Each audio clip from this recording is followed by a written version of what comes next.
Kembali ke Sapa Indonesia Malam, saudara, saya ingin langsung menuju ke Bung Fajrul, tapi sebelum ke Bung Fajrul tadi untuk memastikan bahwa permasalahan keamanan gratis, oke, untuk seluruhnya, tapi permasalahan keamanan, saya ingin coba ke peneliti Indef dulu.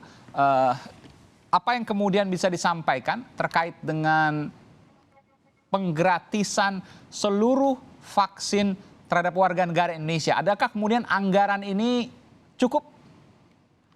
Ya, Bung Tauhid Ahmad.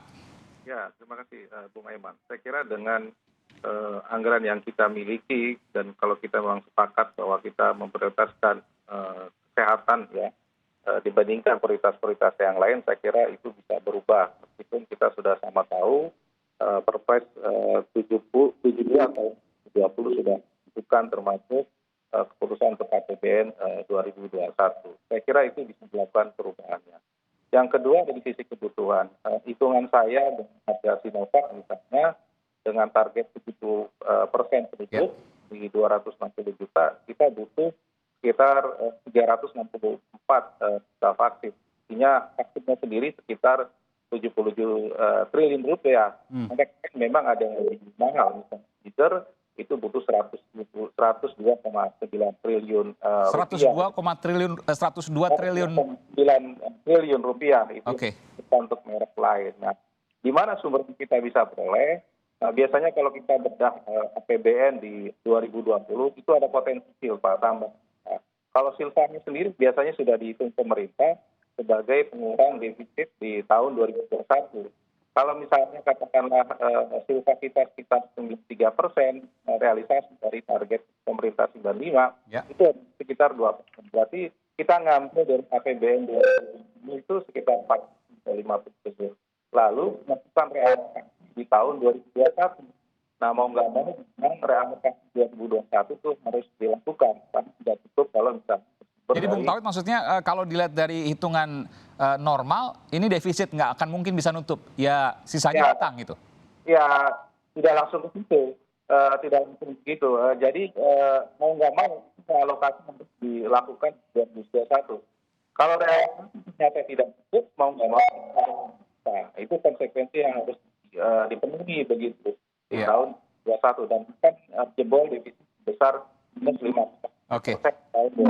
Iya, saya agak kurang bisa menjelas suara Anda, mungkin nanti akan diperbaiki audionya, nanti akan kembali ke Anda, Bung Tauhid Ahmad, Direktur Eksekutif Indef. Saya ingin ke Bung Fajrul dulu. Bung Fajrul, sebelum bicara soal anggaran, tadi soal efikasi, khasiat, keamanan, termasuk juga kehalalan. Apa yang bisa Anda sampaikan di sini?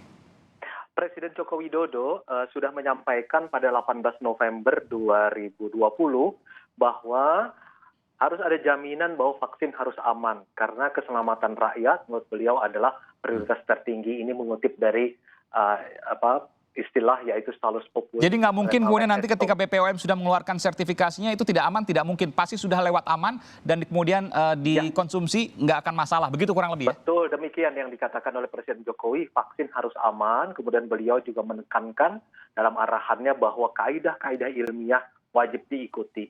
Karena dengan demikian juga harus semua vaksin yang kita pakai harus masuk dalam listnya WHO. Ini wajib harus masuk, karena sekali lagi beliau mengatakan keselamatan rakyat adalah prioritas tertinggi. Kemudian soal informasi, sekali lagi saya ingin agar masyarakat itu mendengarkan. Dari hampir 1 tahun ini, pemerintah selalu membasiskan kebijakan-kebijakannya berdasarkan riset dan kemudian juga pendapat-pendapat ahli yang saintifik. Karena itu, sejak 1 bulan terakhir ini, pemerintah sudah menunjuk 5 juru bicara khusus terkait dengan vaksin COVID, yaitu yang sebelumnya sudah ada Profesor Wiku, kemudian juga ada Dr. Reza sebagai duta dari perubahan perilaku, kemudian ditambah 3 orang juru bicara dari BPOM, dari Kementerian Kesehatan, dan 1 lagi dari Bio Farma. Untuk menjamin semua bahwa ini aman. Untuk menjamin, betul. Pertanyaannya selain aman juga halal yang ditanyakan tadi.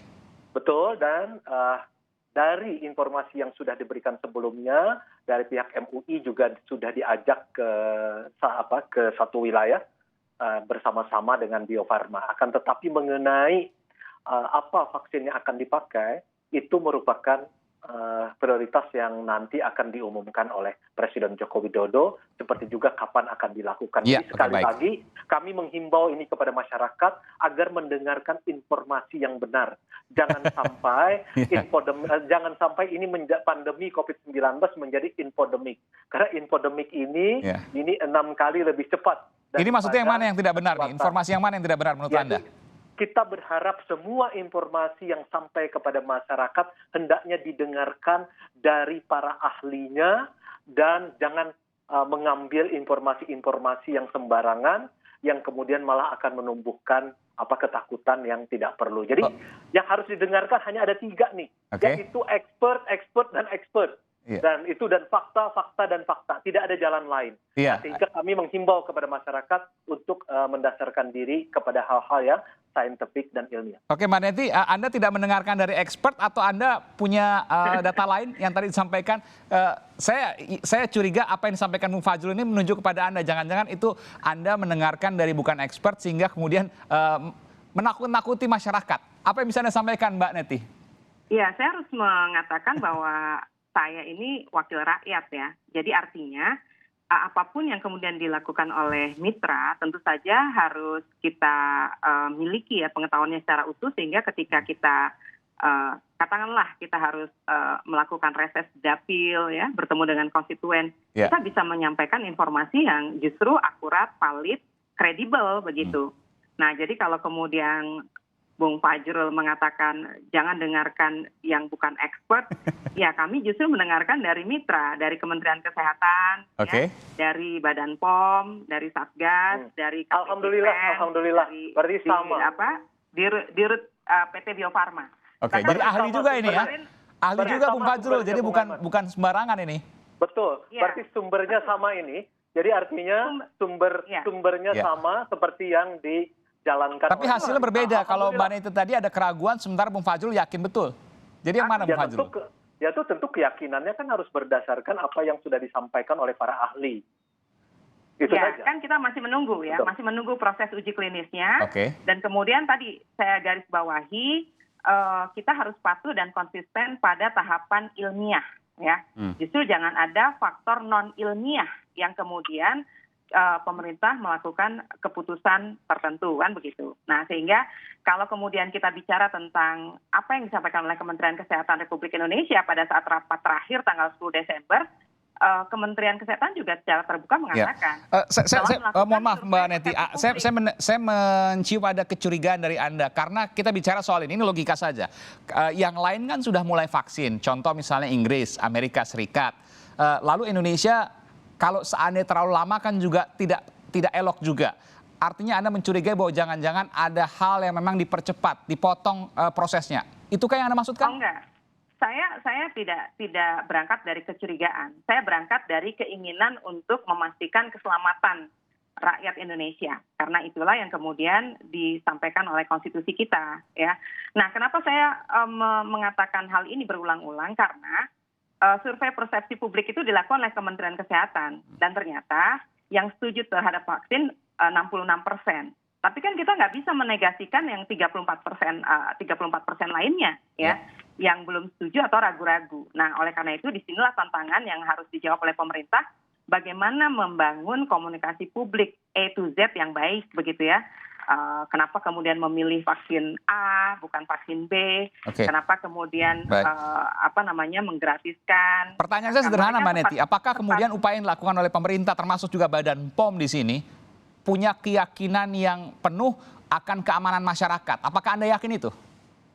Ya, selama berangkat dari sebuah independensi, ya saya yakin kita akan mendapatkan hasil yang diharapkan oleh pemerintah ya sebetulnya. Jadi biarlah Badan POM bekerja secara profesional, kemudian memegang teguh nilai-nilai integritas begitu ya, sehingga nanti hasil dari review proses uji klinisnya itu betul-betul bisa disampaikan secara transparan. Dan itu diminta oleh Komisi 9 DPR RI. Bung Fajrul, silakan. Aiman. Baik, saya hanya ingin menyampaikan saja kepada masyarakat agar mendengarkan secara langsung semua informasi dari juru bicara pemerintah untuk program vaksinasi ini.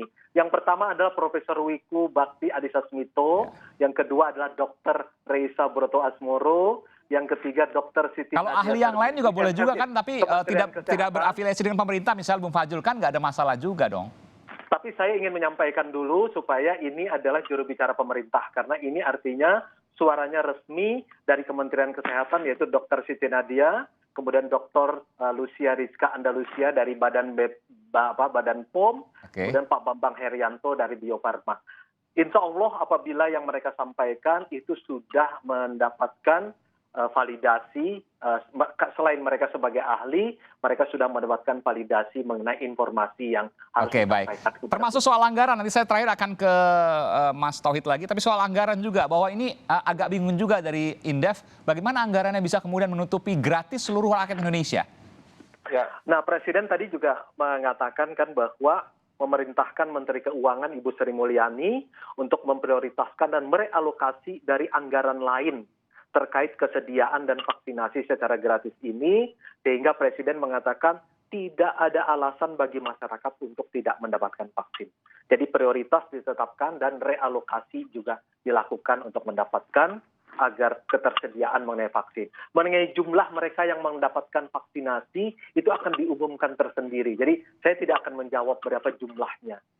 Karena itu ahli yang akan menyampaikannya. Mungkin nanti Profesor Wiku. Yang saya dengar minimal 70% harus divaksin, karena kalau tidak akan tercapai kekebalan kelompok. Bung Tauhid? Lebih baik ahli yang menyampaikannya. Itu dari ahli kemudian disampaikan. Prof. Wiku yang saya mendengarkan itu. Ya, Pak Mas Tauhid silakan. ya, saya kira memang betul. Kalau misalnya dari sisi anggaran tidak direalokasi, maka kemungkinan kita akan nambah utang kita di tahun 2021. Ya, kita kan sudah netapin 2021 kita menambah utang sekitar 1.000 triliun. Kalau tidak direalokasi, maka saya kira akan terjadi penambahan sekitar 50 triliunan, bahkan lebih begitu. Selama rasionya kemudian masih sehat di bawah PDB, ada sekian persen PDB, maka tidak masalah? Ya, saya kira beban kita akan kemudian untuk membayarnya yang berat pada periode berikutnya. Nah, saya kira memang betul. Masalahnya adalah mau nggak kementerian lembaga akan dipotong anggarannya di tahun 2021 cukup besar. Terutama untuk infrastruktur, pertahanan keamanan yang tahun 2021 kenaikannya luar biasa begitu. Nah, ini juga catatan penting begitu. Ya, tentu ini menjadi pertanyaan, tapi keamanan dan kesehatan masyarakat di atas segalanya. Bukan begitu, Bung Fajrul? Betul, tentu keselamatan rakyat kan tadi sudah dikatakan oleh Presiden Joko Widodo adalah salus populi suprema lex esto, itu artinya keselamatan rakyat itu adalah hukum tertinggi. Jadi kehidupan ini adalah perjuangan kehidupan. Ini adalah investasi untuk kehidupan. Jadi jangan dianggap ini sebagai biaya, Bung Aiman. Ini adalah investasi untuk masa depan, investasi untuk kehidupan, dan investasi untuk kemanusiaan. Itu yang penting. Baik, dan keselamatan masyarakat khususnya di Indonesia itu menjadi tanggung jawab kita semua, termasuk bukan hanya pemerintah, dan juga kemudian itu menjadi tujuan tertinggi dalam kondisi wabah seperti ini. Baik. Setuju, Bung Nur. Baik, terima kasih Bung Fajrul Rahman atas informasinya. Juru bicara Presiden Republik Indonesia. Kemudian juga ada Mbak Neti Heriawan dari PKS dan Mas Tauhid Ahmad, Direktur Eksekutif Indef. Terima kasih. Tetap pakai masker. Lain waktu kita akan sambung kembali. Terima kasih Bapak-Bapak dan Ibu. Selamat malam.